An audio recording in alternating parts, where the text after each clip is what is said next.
Very well played. Thank you sir. बिल्कुल सही जवाब दिए आपने। हाँ। और जितना समय आपने लगाया उसको जोड़ जाड़ करके लीडर बोर्ड पे आपने देख लिया। हाँ। प्रथम स्थान पे आ गए। हाँ। चलिए समझो, मेरे सामने हॉट सीट पर बैठ गए हैं करण इंद्र सिंह ठाकुर।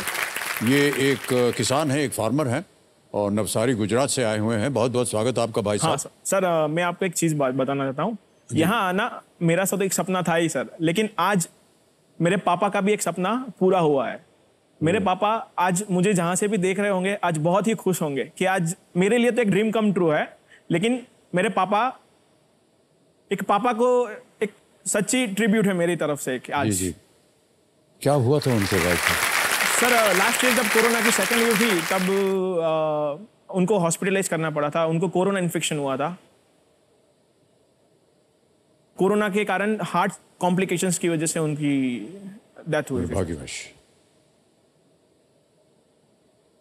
उनकी याद में आज आप ये कार्यक्रम और जहां आप हॉट सीट पर आए हैं एक तरह से समर्पित कर रहे हैं आप। हाँ, मैं उनके लिए आज जो भी जीतूंगा उनके लिए है। बहुत बहुत हमारी कामनाएं हैं आपके साथ। ऑलराइट, कंपेनियन के रूप में आप किसे लाए हैं करण जी? मेरी पत्नी है। प्रणाम करता हूं आपको। और आपका शुभ नाम? खुशबू ठाकुर। ओह, खुशबू ठाकुर जी। एक बार तालियां बज जाएं खुशबू जी के लिए। करण जी, आपने थोड़ा बहुत तो अपने बारे में बताया। हाँ। कि आप किसान हैं। कुछ और बताएंगे आप अपने बारे में? सर मैं किसान हूँ, साथ में मैं एक केमिकल इंजीनियर भी हूँ। ओह। हाँ, तो सर किसान के लिए उसकी सबसे बड़ी जमा पूंजी उनकी ज़मीन रहती है सर। तो मेरी ज़मीन इतनी अच्छी है कि मुझे फुल सपोर्ट करती है सर कि किसी भी तरीके का हम क्रॉप्स उस पर उगा सकते हो। ज़्यादातर अभी जो मार्केट का ट्रेंड चल रहा है वैसे तो हम शुगर केन पे ज़्यादा दे रहे हैं, गन्ना। जी, गन्ना, बिल्कुल गन्ना। लेकिन वो 1 साल का क्रॉप्स रहता है पूरा। लेकिन 1 साल के बाद किसान को क्रॉप्स चेंज करना पड़ता है क्योंकि वो सॉइल के लिए भी अच्छा रहता है, जमीन के लिए भी अच्छा रहता है और पैदावार भी अच्छी खासी होती है। जी, ओके।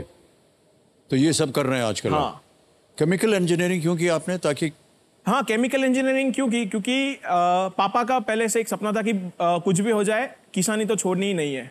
लेकिन किसानी के साथ साथ पहले एक ट्रेंड चलता था कि कोई किसान पढ़ता लिखता नहीं था कि करना है तो कुछ भी, आखिरकार काम तो खेत में ही करना है ना। लेकिन वो खेत में काम करने के लिए भी नॉलेज चाहिए। आज की जो मार्केट रिक्वायरमेंट से जो डिमांड है, वैसे आप दुनिया के साथ नहीं चलोगे तो आप पीछे रह जाओगे। तो आज का किसान आगे बढ़ना चाहता है, तो किसान को भी एक अच्छी जगह पे, एक सोसाइटी में एक अच्छी जगह, अच्छी पोस्ट मानी जानी चाहिए। तो इसीलिए मैंने पढ़ाई लिखाई की। मैंने 4 साल एक केमिकल कंपनियों में भी काम किया था। अच्छा। हाँ, तो 4 साल के बाद फिर लास्ट ईयर फैमिली की भी एक रिस्पॉन्सिबिलिटी आ गई पापा के बाद। तो एक मौका भी था और एक जवाबदारी भी थी। तो दोनों के साथ मिलके फिर मैंने उसको अपना एक प्रोफेशन बनाया और प्रोफेशन के साथ मैं उसमें आगे और भी काम करना चाहता हूँ। Okay, well done. सोच अच्छी है भाई साहब आपकी। जैसे कि आपने कहा था अभी भाई साहब करण जी कि आप किसानों के परिवार से हैं। हाँ सर। खेती बाड़ी जो है आपने जब से आपने शुरू किया है उसको आपने अपग्रेड कब किया या करना पड़ता है या? सर पहले से एक ट्रेंड चलता आता था अभी पुराने समय से कि ज़्यादा खाद डालोगे या फिर ज़्यादा आप पेस्टिसाइड इस्तेमाल करोगे तो ज़्यादा पैदावार होगी। इसी वजह से किसान को भी नुकसान होता था और इससे देश की इकोनॉमी को भी नुकसान हो रहा है क्योंकि आज सबसे ज़्यादा फर्टिलाइजर्स हम इंपोर्ट कर रहे हो। किसानी का एक ट्रेंड है कि पढ़े लिखे आदमी किसानी में जाते नहीं है। वो एक चीज़ बदलनी होगी। लोग विज्ञान में कहीं पे भी आगे चले जाएंगे लेकिन उनको खाने के लिए कुछ चीज़ें तो चाहिए ही जी। और वो किसान ही प्रोवाइड करेगा या खुद किसानी सबको सीखनी पड़ेगी। बहुत खूब, बहुत अच्छी बात कही आपने। देश के किसान जो इस कार्यक्रम को देख रहे होंगे बहुत प्रसन्न होंगे आपसे करण जी। करण जी, एक चीज और पूछनी थी हमें आपसे। हाँ, सर। कि जब आपको कॉल आया केबीसी की टीम से तो कैसा लगा आपको? पहले तो मैं घबरा गया था। मुझे कॉन्फिडेंस था कि आएगा कॉल, कि मैं रोज खेलता था तो आना चाहिए। तो लेकिन घर में फिर वो लोग डाउट करने के बहुत फेक कॉल्स आते हैं, आप एक बार चेक कर लीजिए। लेकिन दूसरे दिन ऑडिशंस के लिए कॉल आया था तो फिर मालूम चला कि ये सही है, यही सही है। ऑलराइट। हाँ, बहुत से लोगों को तकलीफ सर। में कष्ट हो रहा था कि ये फेक कॉल फेक है कॉल्स है, हाँ सर। और वो नहीं जाएंगे।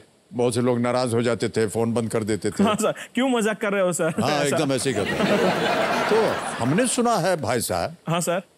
कि कॉल आने से पहले आपने कपड़ा पड़ा खरीदना शुरू कर दिया अरे था। हाँ सर, पहले उनको, मुझे कपड़ों का ज्यादा शौक नहीं है, मेरी वाइफ को बहुत शौक है सर। अच्छा। तो बोला आप वहां पर हाँ, वो जाओगे लग तो- रहा है बहुत खूबसूरत साड़ी पहनी हुई हाँ उन्होंने। सर। तो उन्होंने बोला आप वैसे तो अमित सर के सामने वैसे तो नहीं जा सकते, अच्छा आपको मैं नए कपड़े दिलवाऊंगी, मतलब दिलवाऊंगी। फिर वो मुझे ले गए शॉपिंग पे कि चलो। अच्छा खुशबू जी, प्रणाम करता हूँ प्रणाम आपको। सर। बहुत बहुत धन्यवाद कि आपने ऐसा सोचा कि पतिदेव जब हमारे सामने आएंगे तो उनको कपड़े पहने होना चाहिए। नहीं सर, अच्छे मतलब कपड़े। कहना क्या चाह रही हैं आप?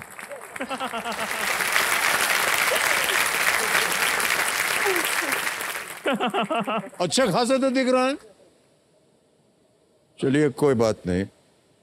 सर क्या है कि पत्नियों की बात जो है ना, माननी पड़ती है। कभी माननी पड़ती है और बहस भी नहीं करना चाहिए। नहीं करना चाहिए सर, एकदम नहीं सही करना होते हैं वो चाहिए। लोग, बिल्कुल अगर वो बोले कि सूरज पश्चिम से उगेगा तो हाँ बिल्कुल बिल्कुल सही, उगेगा, एकदम सही उगेगा। कहा आपने। हाँ हम भी यही मान के चलते हैं अपने जीवन में।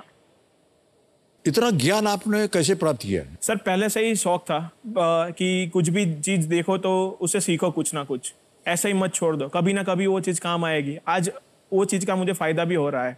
मैं वैसे सर गवर्नमेंट एग्जाम्स की भी प्रिपरेशंस करता हूँ सर, साथ ही में, कि अगर मुझे किसान, मैं किसान तो रहूंगा भी और पूरी जिंदगी रहूंगा सर।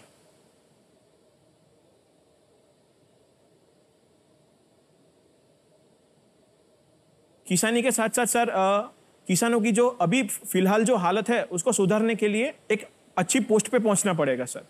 तो सिस्टम पे जाने के सरकारी लिए- पोस्ट पर। हाँ, तो वहां से मैं उनके साथ सीधा कनेक्ट कर पाऊंगा। अभी तो मैं इतना खुशकिस्मत हूं कि मुझे ये मंच मिला है और मैं अपनी बात रख सकता हूं। लेकिन अगर मुझे उनसे सीधा सीधा कांटेक्ट करना होगा तो मुझे एक सरकारी पोजीशन चाहिए, जिससे मैं उनकी हालत उनको भी एक हेल्प कर सकूं, उनके लिए भी कुछ अच्छा काम कर सकूं सर। तो इसीलिए मैं गवर्नमेंट पोजीशंस के लिए जाना चाहता हूं और प्रिपरेशन करता हूं सर उसके लिए भी। तो अभी सर, प्रिपरेशन कर रहे हैं आप? हाँ सर, अभी गुजरात पब्लिक सर्विस कमीशन की जो एग्जाम्स आती है सर, जी, जी। उनके लिए मैं एग्जाम्स उनके लिए Alright. प्रिपेयर कर रहा हूँ सर। हमारी शुभकामनाएं आपके साथ Karan ji. Thank you sir. Sir आप कभी नवसारी आए हो? गुजरात? गुजरात South- गए हैं कई बार। हाँ, आप तो गुजरात के ब्रांड एम्बेसडर भी रह चुके थे। हम गुजरात के नहीं, टूरिज्म के टूरिज्म के, लिए। गुजरात टूरिज्म के, मीन्स वही हो गया सर। तो आपने साउथ गुजरात में एक, हमारे यहाँ पे एक लोकालिटी, एक डिश है जो हम अपनी खेतों में ही जो उगता है उससे बनाते हैं, उसको उम्बाड़ियो बोलते हैं। जो एक नेचुरल हर्ब्स से और वेजिटेबल सब मिक्स करके उसमें थोड़े स्पाइसेस डाल के बनता है। वो जो हर्ब्स होती है वो काफ़ी हेल्दी रहती है और वो कहीं पे उगती नहीं है। जब विंटर का सीजन आता है तो अपने आप उगती है। तो उन्हीं हब से उसको पूरे मटके में सील करके एक डिश बनती है, उम्बाड़ियो। वो सर मेरी मम्मी बहुत अच्छी बनाती है। सर आप कभी हमारे नवसारी में आओ तो इनके पास तो हमारा कांटेक्ट नंबर रहेगा ही। अच्छा, तो, है ही तो आप उनसे ले लीजिएगा और आइएगा, जरूर आएगा। उम्बाड़ियो। उम्बाड़ियो, उम्बाड़ियो उम्बाड़ियो, इसको- जिसमें नो ऑयल, कुछ अच्छा कुछ नहीं नहीं, कुछ पर इसको unhealthy ऐसे चीज़ बस नहीं है। सादा खा देते हैं या किसी उसको सर वो थोड़ा स्पाइसी रहता है, तो स्पाइसी रहता है तो सर उसको स्पाइस को कम करने के लिए उसको एक छाछ के साथ सर्व किया जाता है। बहुत टेस्टी रहता है सर। धन्यवाद आपका, इसको याद रखेंगे हम। हाँ, भैया इनका जो नंबर है हमको दे देना। उम्बाड़ियो। उम्बाड़ियो। ओके।